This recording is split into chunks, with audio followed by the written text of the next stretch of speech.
इन exercise 3.11 हमसे पूछा गया है a storage battery of EMF 8 volt and internal resistance 0.5 ohm is being charged by a 120 volt DC supply using a series resistor 15.5 ohm. What is the terminal voltage of the battery during the charging and what is the purpose of having a series resistor in the charging circuit? तो प्यारे बच्चों, क्या है ये numerical?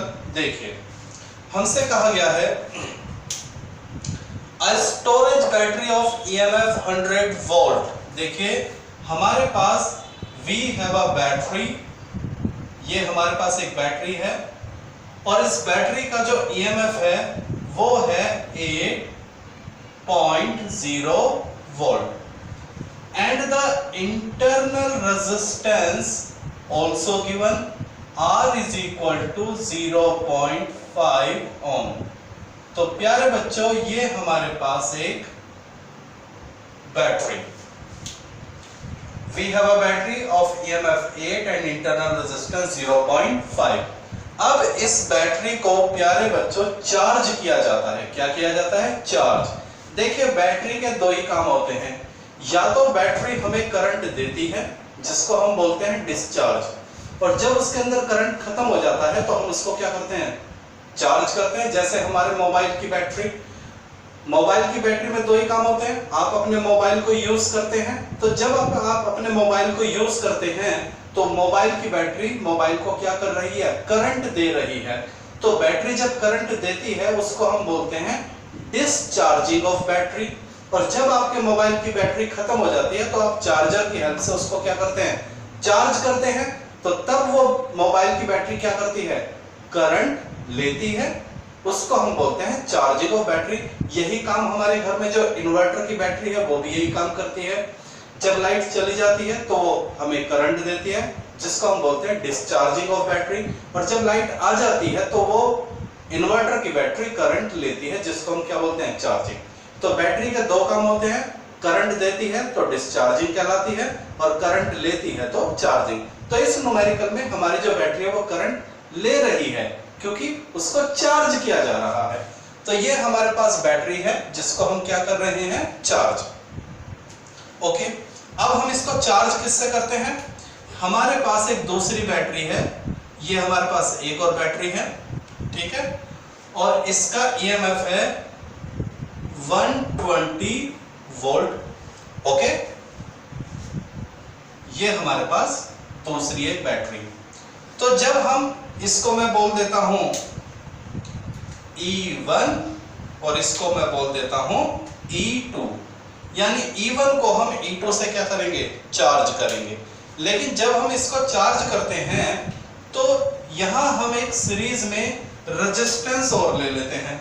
We also take a resistance, यहां हमने एक resistance और अप्लाई कर दिया है। कितना?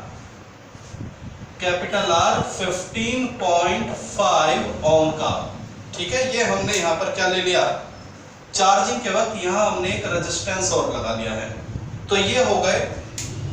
तो देखिए, A और B, A and B are the terminal of the battery E1 and X and Y, या इसको हम बोल देते हैं C एंड D। ये C हो गया और इसको मैं बोल देता हूं D।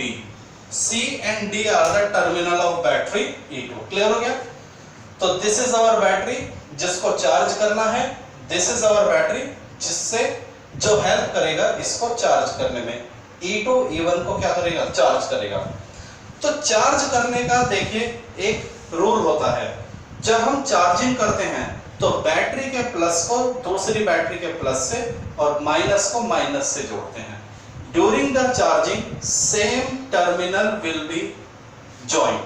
तो देख लीजिए, ये रूल होता है, इसको चाहे तो आप नोट कर लीजिए, ठीक है, नोट कर लीजिए।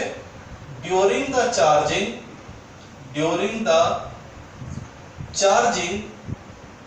same terminal of the battery get join, same terminal of the battery get join. ये बेटा रूल है, ये आपको याद होना चाहिए। ओके, चलिए करिए ज्वाइन। तो ये है बैटरी का माइनस, ये है बैटरी का plus, this is the minus and this is the plus. तो अब हम इसको क्या कर देते हैं, ये हमने प्लस, ए क्या है प्लस, डी क्या है प्लस, प्लस को प्लस से ज्वाइन किया और माइनस को माइनस से ज्वाइन कर दिया। तो प्यारे बच्चों ये हमारे पास अब एक क्या बन गया है, क्लोज लूप बन गया है। क्या बन गया है, क्लोज लूप। तो इस पे हम क्या अप्लाई कर सकते हैं, किरचॉफ रूल। तो let's solve this numerical. In loop A B C D, okay. तो देखिए करंट कौन देगा, E1 तो चार्ज हो रहा है, ये तो करंट लेगा, और E2 चार्ज कर रहा है तो ये करंट देगा। तो प्यारे बच्चों E2 में से करंट चलेगा ऐसे, ये ऐसे, ये इस तरह से पूरे सर्किट में करंट क्या करेगा, रिवॉल्व करेगा। तो in loop A B C D A Kirchhoff का रूल लगाते हैं। हमारा किरचॉफ का रूल क्या है बेटा, summation E is equal to summation I R. चलिए ए से बी चलिए, तो जब ए से बी चलते हैं तो रेजिस्टेंस क्या मिलता है आपको, 0.5, और उसमें करंट कितना है I, EMF कितना है E1, EMF कितना है E1, कितना 8, ओके। प्लस साइन या माइनस साइन बताइए। तो करंट कैसे जा रहा है, प्लस से। देखिए आप कैसे जाते हैं, आप चलते हैं ए से बी, तो यानी प्लस से माइनस जा रहे हैं, तो क्या आएगा यहाँ पे माइनस। मैंने आपको बता रखा है अगर आप चलते हैं बैटरी के प्लस से माइनस तो माइनस साइन, और माइनस से प्लस चलते तो प्लस साइन। चलिए ओके, अब चलिए बी से सी। तो बी से सी में कोई रेजिस्टेंस नहीं है, कोई बैटरी नहीं है, तो छोड़ दीजिए, कोई फर्क नहीं पड़ता। अब आइए सी से डी।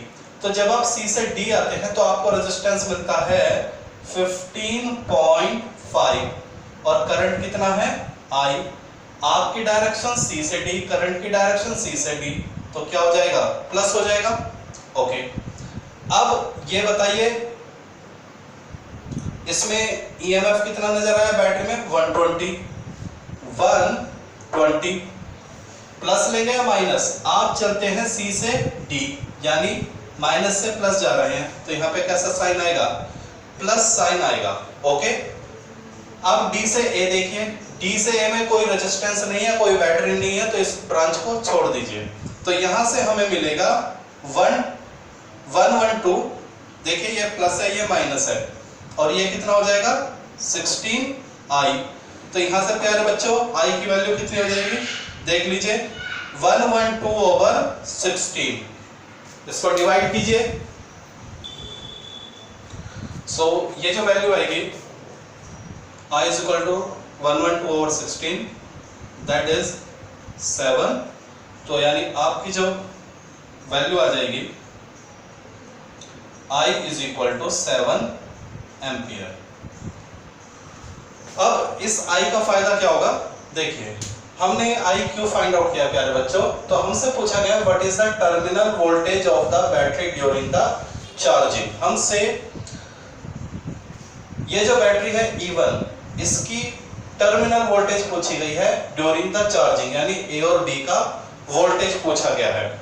ओके, तो प्यारे बच्चों लेट्स सी, वी हैव, आपको एक फॉर्मूला मालूम होगा। देखिए अब इसका ये जो है, थोड़ी देर के लिए ये कनेक्शन मैं जरा ऐसे हटा देता हूं, ठीक है ना, क्योंकि हमें बात करनी है केवल ए और बी के बीच की, हमें ए और बी के बीच की बात करनी है केवल।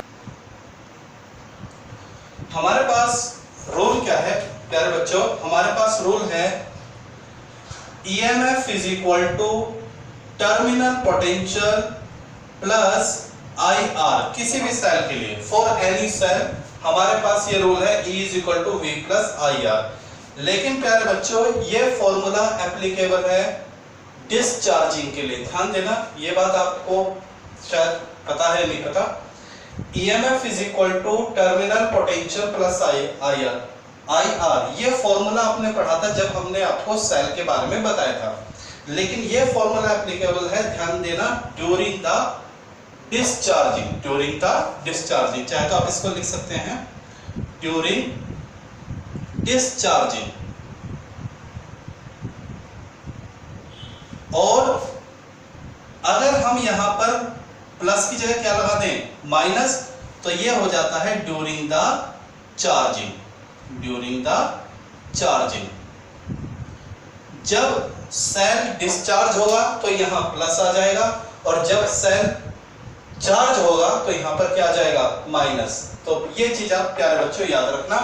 तो चूंकि हमारे न्यूमेरिकल में ये जो हमारा सेल है ये चार्ज हो रहा है, तो वी विल टेक माइनस। तो यहां से टर्मिनल पोटेंशियल क्या हो जाएगा, E प्लस IR। ओके, तो terminal potential is equal to, देखें ये सवाल हम किसके लिए कर रहे हैं, E1 के लिए। तो यानी टर्मिनल पोटेंशियल किसके बीच, A और B टर्मिनल के बीच में। We are going to find out the terminal potential for respect A and B। तो terminal potential between A and B is equal to, E की वैल्यू कितनी है प्यारे बच्चों, 8 प्लस I की वैल्यू कितनी आई है, 7, और इंटरनल रेजिस्टेंस कितना है, 0.5। तो VAB is equal to A plus 3.5, यानी VAB is equal to 11.5 volt. तो ये हमारा टर्मिनल पोटेंशियल आ चुका है। Is this visible in video? Yes, quite visible. तो हमारा A और B के बीच का जो पोटेंशियल है, टर्मिनल पोटेंशियल, वो कितना आ गया है, 11.5। ओके, इसमें हमसे लास्ट में एक बात और पूछी गई है, what is the purpose of having a series register in the charging circuit. यानी जब आप E1 को E2 की हेल्प से क्या करते हैं, चार्ज करते हैं, तो ये हमने एक हाई रेजिस्टेंस क्यों लिया है, ये हमसे पूछा गया है। तो प्यारे बच्चों एक चीज आप जरा ध्यान देना, ये बिल्कुल वैसा ही है कि हमारे जो घर की छत पे एक 1000 लीटर की वाटर टैंक है या 2000 लीटर का वाटर टैंक है, और हमें एक गिलास पानी चाहिए या एक बकेट पानी चाहिए, थोड़ा सा पानी चाहिए, तो उसके लिए हम क्या करते हैं, टैप लेते हैं। तो टैप को हम क्या करते हैं, टैप को ऑन किया, पानी आता है, और टैप को हम क्या करते हैं, क्लोज कर देते हैं। अब इसका मतलब क्या है, वो टैप जो है वो क्या हेल्प करती है, वो हमें हेल्प करती है कि जितना करंट हमें चाहिए उतना ही करंट हमें, जितना वाटर हमें चाहिए उतना ही वाटर हमें मिलेगा। मान लीजिए अगर हमें चाहिए गिलास में, तो हम हल्का सा टैप ऑन करते हैं, गिलास भर जाता है, बंद कर देते हैं। और मान लीजिए अगर हमें बकेट भरनी है, तो हम उसको ऑन कर देते हैं, थोड़ी देर तक खड़े हो जाते हैं और फिर बंद कर देते हैं। लेकिन अगर वो टैप खराब हो जाए, मान लीजिए वो टैप टूट जाए, क्या होगा, फटाफट पूरा का पूरा पानी क्या हो जाएगा, आता रहेगा। वो बकेट भर जाएगी, लेकिन उसके बावजूद भी पानी क्या होता रहेगा, ओवरफ्लो होना शुरू हो जाएगा। यानी वो जो टैप है वो क्या काम करती है, तो वो जो हमारी ग्लास है या हमारा बकेट है, वो क्या हो गया, एक तरह से छोटे वाला सेल, यानी जिसको हमें चार्ज करना है। मान लीजिए बकेट में हमें पानी भरना है, यानी चार्ज तो कर रहे हैं, और वो जो हमारी छत पे पानी की टंकी रखी है, वो हमारा क्या है, बड़ी बैटरी जो हमें सप्लाई कर रही है। बात समझ में आ गई? तो अगर वो टैप टूट जाए, तो यानी सारा पानी आता रहेगा, बकेट भर गई, गिलास भर गया, लेकिन पानी तब भी क्या होता रहेगा, ओवरफ्लो। ये बात समझ में, यानी वेस्टिंग। तो ये जो रेजिस्टेंस, ये जो हाई रेजिस्टेंस है, ये क्या करता है, ये जो E2 करंट देता है किसको, E1 को, चार्ज करेगा, तो ये उस करंट को क्या करता है, कंट्रोल करता है। क्या करता है, कंट्रोल। तो जैसे टैप क्या करती है, ऊपर छत पे रखी हुई टंकी से जो पानी आता है उसको कंट्रोल करता है, ऐसे ये भी क्या करता है, कंट्रोल करता है। केवल उतना ही करंट फ्लो हो जाए जितनी इसकी क्या है, रिक्वायरमेंट। तो प्यारे बच्चों इसका आंसर क्या होगा, वाई, ये हमसे पूछा गया है, what is the purpose of register in series during the charging. तो लिख लीजिए, during charging a resistor is applied at series to control the flow of current, to control the flow of current। ठीक है, charging के वक्त हम जो यहां पे एक हाई रेजिस्टेंस लगाते हैं उसका पर्पस क्या है? उसका पर्पस है करंट के फ्लो को क्या करना, कंट्रोल करना। तो dear student, this is the solution of this numerical. तो काफी अच्छी बातें इसमें हमें सीखने को मिली कि ड्यूरिंग द चार्जिंग टर्मिनल की जॉइनिंग कैसा होती है, ड्यूरिंग द चार्जिंग यहाँ प्लस की जगह माइनस आएगा, और हम during the charging high resistance series में क्यों लगाते हैं।